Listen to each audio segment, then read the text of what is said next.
ಪಂಚಾಯತಿಯ ಭ್ರಷ್ಟ ಅಧಿಕಾರಿಗಳಿಗೆ ಧಿಕ್ಕಾರ ಧಿಕ್ಕಾರ. ವಿಜಯಪುರ ಜಿಲ್ಲೆ ಇಂಡಿ ತಾಲೂಕಿನ ಕೇಡಗಿ ಗ್ರಾಮ ಪಂಚಾಯಿತಿಗೆ ರೈತರು ಎತ್ತಿನ ಗಾಡಿ ಮೂಲಕ ಮುತ್ತಿಗೆಯನ್ನ ಹಾಕಿ ಗ್ರಾಮ ಪಂಚಾಯಿತಿ ಮುಂದೆ ಪ್ರತಿಭಟನೆಯನ್ನು ನಡೆಸಿದ್ದಾರೆ.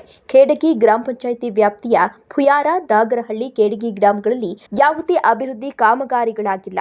ಸರ್ಕಾರದಿಂದ ಬಂದ ಕೋಟಿಗಟ್ಟಲೆ ಅನುದಾನ ಅಭಿವೃದ್ಧಿಗೆ ಬಳಕೆಯಾಗದೆ ಅಧಿಕಾರಿಗಳು ತಮ್ಮ ಜೇಬನ್ನು ತುಂಬಿಸಿಕೊಳ್ಳುತ್ತಿದ್ದಾರೆ ಎಂದು ಪ್ರತಿಭಟನಾಕಾರರು ಆರೋಪಿಸುತ್ತಾರೆ. ನಮ್ಮ ಇಂಡಿ ತಾಲೂಕಿನ ಕೇಡಗಿ ಪಂಚಾಯಿತಿಯಲ್ಲಿ ಬರುವ ಹುಯ್ಯಾರ ಗ್ರಾಮ ಅನ್ನೋದು ಒಂದು ಭೀಮಾ ನದಿಯ ದಡದಲ್ಲಿ ಬರುವಂತಹ ಒಂದು ಸಣ್ಣ ಗ್ರಾಮ.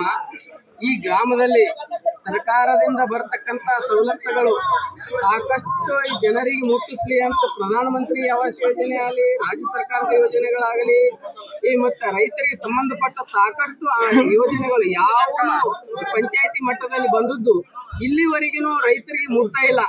ದೇಶದಲ್ಲಿ ಭ್ರಷ್ಟಾಚಾರ ಅನ್ನೋದು ಅತಿ ಹೆಚ್ಚಾದ ಕಾರಣ ಈ ಸಮಸ್ಯೆಯನ್ನು ಪ್ರತಿಯೊಂದು ಗ್ರಾಮಗಳಲ್ಲಿ, ಪ್ರತಿಯೊಂದು ತಾಲೂಕಿನಲ್ಲಿ, ಜಿಲ್ಲೆಯಲ್ಲಿ ಈ ಸಮಸ್ಯೆ ಬಹಳ ಉದ್ಭವಿಸ್ತಾ ಇದೆ. ಸರ್ಕಾರದ ಗಮನಕ್ಕೆ ತರಬೇಕಾದ ಏನಪ್ಪಾ ಅಂದ್ರೆ ಇವತ್ತಿನ ದಿನಮಾನಗಳಲ್ಲಿ ಪಾರದರ್ಶಕವಾದ ನೀವು ಯಾವುದೇ ಸರ್ಕಾರದಿಂದ ನೀವು ಇವತ್ತು 30,000 ಅನುದಾನ ಒಬ್ಬ ರೈತ ಕೊಟ್ರ ನಿಮ್ದೇನು ಈ ಫ್ಲಡ್ಡಿಂದ ಏನು ಪರಿಹಾರ ಆಗಂಗಿಲ್ಲ. ಒಬ್ಬ ರೈತ ಇವತ್ತಿನ ದಿವಸ ತೆಳಗ್ ಹೊಳಿ ಮ್ಯಾಲ ಮಳಿ ಬರ್ಲಿಕ್ಕತ್ತದ.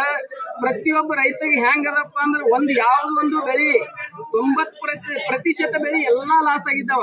ಆದ್ರೂ ಇವತ್ತು ರೈತ ಸಹನೆಯನ್ನು ಕಳ್ಕೊಂಡಿಲ್ಲ. ಇನ್ನು ಇಲ್ಲಿ ನಮ್ಮಲ್ಲಿ ಬಂದಂತ ಸರ್ಕಾರದ ಸವಲತ್ತುಗಳು ಸಿಗದೇ ಇರುವ ಕಾರಣದಿಂದ ಪ್ರತಿಯೊಬ್ಬ ರೈತ ಇವತ್ತ ಯಾವ ರೀತಿ ಮಟ್ಟಕ್ಕೆ ಇಳಿದಾನಪ್ಪ ಅಂದ್ರೆ, ನಾವು ರೈತನ ಆಗಿ ಉಳಿದ್ರೆ ನಮಗಿನ್ನು ಉಳಗಾಲಿಲ್ಲ. ನಾವು ಇನ್ನು ಭ್ರಷ್ಟ ಅಧಿಕಾರಿಗಳಿಗೆ ನಾವು ಯಾವುದೇ ಒಂದು ಕಾನೂನು ರೀತಿಯಿಂದಾಗಲಿ, ಹೋರಾಟ ರೀತಿಯಿಂದಾಗಲಿ ಈ ಅಧಿಕಾರಿಗಳನ್ನು ನಾವು ಸೆರೆ ಬಡದಕ್ಕರ ಮಾತ್ರ ನಾವು ಬದುಕಲಿಕ್ಕೆ ಬಿಡ್ತಾರ. ಈ ರಾಜಕಾರಣಿಗಳು, ಅಧಿಕಾರಿಗಳು ಇವರು ಒಂದಾಗಿ ಈ ರೈತರ ಜನಸಾಮಾನ್ಯರಿಗೆ ಯಾವುದೇ ಕೆಲಸಗಳನ್ನು ಕೊಡಲಾಗ್ಯಾರ. ರೈತರಿಗೆ ಜಮೀನುಗಳಿಗೆ ಹೋಗಲು ರಸ್ತೆಗಳೇ ಇಲ್ಲ. 15ನೇ ಹಣಕಾಸಿನ ಕೋಟಿ ಹಣವನ್ನ ಅಭಿವೃದ್ಧಿ ಅಧಿಕಾರಿ ಮಂಜುನಾಥ್ ಡೊಳ್ಳಿ ಲೂಟಿ ಮಾಡಿದ್ದಾರೆ ಎಂದು ಆರೋಪಿಸಿ ಪಿಡಿಒ ವಿರುದ್ಧ ಘೋಷಣೆಯನ್ನ ಕೂಗಿದ್ರು. ಪಿಡಿಒ ಮತ್ತು ಅಧ್ಯಕ್ಷರು, ಗ್ರಾಮ ಪಂಚಾಯಿತಿ ಸದಸ್ಯರನ್ನ ಒಳಗೊಂಡ ಎಲ್ಲರೂ ಕೂಡ ಹಣವನ್ನ ಲೂಟಿ ಮಾಡ್ತಿದ್ದಾರೆ. ತಾಲೂಕು ಪಂಚಾಯಿತಿ ಅಧಿಕಾರಿಗಳಾದ ಭೀಮಶಂಕರ್ ಕನ್ನೂರ್ ಅವರ ಗಮನಕ್ಕೆ ತಂದರೂ ಕೂಡ ಯಾವುದೇ ರೀತಿ ಕ್ರಮ ತೆಗೆದುಕೊಂಡಿಲ್ಲ ಎಂದು ಆಗ್ರಹಿಸಿದ್ದಾರೆ. ಪಂಚಾಯತಿನೇ ನಮ್ಮ ಇಂಡಿ ತಾಲೂಕಿನಾಗ ಈ ನಮ್ಮ ಕರ್ನಾಟಕ ರಾಜ್ಯದಾಗಿಲ್ಲ ಅಂತ ನನಗೆ ಅನ್ಸಲಕತ್ತದ.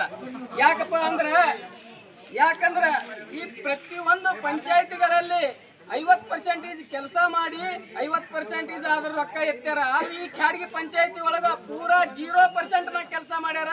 ಕೋಟಿಗಟ್ಟಲೆ ರೊಕ್ಕ ಇವತ್ತು ಹಗರಣ ಮಾಡ್ಯಾರ. ಈ ಪಂಚಾಯತಿಗೆ ನಾವು ಈ ಪಂಚಾಯತಿ ಅಭಿವೃದ್ಧಿ ಅಧಿಕಾರಿಗೆ ಒಂದು 10 ಮನವಿ ಕೊಟ್ಟಿದ್ದೆವು. ಆಮೇಲೆ ಇಒ ಕೊಟ್ಟಿದ್ದೆವು, ಸಿಒ ಕೊಟ್ಟಿದ್ದೆವು, ತಹಸೀಲ್ದಾರ್ ಕೊಟ್ಟಿದ್ದೆವು, ಆಮೇಲೆ DC ಅವ್ರಿಗೆ ಕೊಟ್ಟಿದ್ದೆವು. ಇಟ್ಟೆಲ್ಲ ಅಧಿಕಾರಿಗಳ ಗಮನಕ್ಕೆ ತಂದ್ರು ಇವತ್ತು ನಮ್ಮ ರೈತನ ಕೂಗಿ ಯಾವ ಮಗನಿಗೂ ಕೇಳಿಸಲಾಗ್ಯದ. ಇವತ್ತು ರೈತ ಉಳಿಬೇಕಾದ್ರ ನಾವು ಪ್ರತಿಯೊಬ್ಬ ರೈತರು ಜಾಗೃತ ಆದಕರೆ ಇವತ್ತು ರೈತಗೆ ಸ್ಪಂದನೆ ಬರ್ತದ. ನಮ್ಮ ಕರ್ನಾಟಕದ, ನಮ್ಮ ದೇಶದೊಳಗೆ ಸ್ವತಂತ್ರ ಬರೇ ಖಾಲೆ ಬಂದದ, ಆದ್ರೆ ಯಾರಿಗೂ ಸ್ವತಂತ್ರ ಸಿಕ್ಕಿಲ್ಲ. ರಾತ್ರಿ ಬಂದದು ಈಗ ಈ ಸದ್ ಹಗಲತ್ತ ಕಳ್ಳರ ಕೈಯ ಸಿಕ್ಕದ, ಬರೇ ರಾಜಕಾರಣಿಗಳ ಕೈಯ ಸಿಕ್ಕದ. ಯಾವ ರೈತರಿಗೆ ಒಟ್ಟೆ ಯಾವುದೋ ಒಂದು ಸೌಕರ್ಯಗಳು ಸಿಗ್ತಾ ಇಲ್ಲ.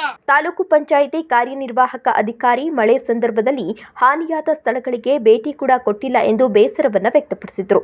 ಸುಮಾರು 500 ಜನ ರೈತರು ತಮ್ಮ ಎತ್ತಿನ ಬಂಡಿಗಳನ್ನು ಗ್ರಾಮ ಪಂಚಾಯತ್ ಕಾರ್ಯಾಲಯದ ಮುಂದೆ ನಿಲ್ಲಿಸಿ ಅಧಿಕಾರಿಗಳಿಗೆ ಗೆರಾವು ಹಾಕಿ ಪ್ರತಿಭಟನೆಯನ್ನು ನಡೆಸಿದ್ದಾರೆ.